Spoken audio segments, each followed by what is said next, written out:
chiffre, 100 millions de dollars, c'est ce qu'a promis aujourd'hui Ramallah, le Premier ministre japonais Abe, pour la réhabilitation de la bande de Gaza. On accueille à présent Lionel Friedfeld, bonsoir. Bonsoir Charles. Analyste financier. On va tout d'abord évoquer avec vous cet investissement colossal, spatial même, de Google pour Internet. Effectivement, alors 1 milliard de dollars, Google va investir 1 milliard de dollars dans SpaceX. SpaceX, c'est la société fondée par Elon Musk, en fait, qui a déjà été un serial entrepreneur américain, qui a construit Tesla Motor, les voitures électriques américaines. Cette fois-ci, en fait, c'est un concurrent simplement de d'Arianespace qui va lancer des satellites et surtout faire de l'exploration. En fait, notamment, il veut aller sur Mars. En fait, les fondateurs de Google ont investi dans SpaceX, notamment pour sécuriser en fait ce lancement de satellites, pour créer un maillage de satellites pour pouvoir rendre les télécommunications, notamment Internet, disponibles à la plus grande population. C'est-à-dire que ça va être plus rapide et pour plus de monde sur Terre. Exactement, et en fait Google n'est pas son premier coup d'essai. Elle a déjà quelques mois en fait, fait un accord avec le CNES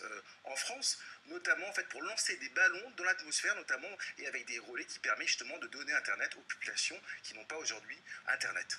Alors on parle maintenant de prévisions économiques toujours pour l'ensemble de la planète, et là c'est moins rose puisque le FMI est moins optimiste. Effectivement, le FMI vient de baisser ses prévisions pour la croissance mondiale, que ce soit pour 2015 et 2016, 2015 à 3,5%, 2016 à 3,7%, et notamment également sur les prévisions pour la France qui vont passer de 1% à 0,9% en fait de croissance, principalement expliquée par la faiblesse des investissements dans le monde, mais également l'instabilité des marchés financiers. Donc ça veut dire que la crise continue.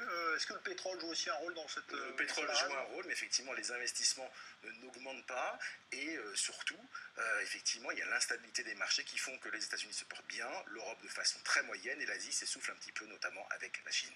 Merci beaucoup. Merci. Lionel Friedfeld, donc analyste financier. C'est une première dans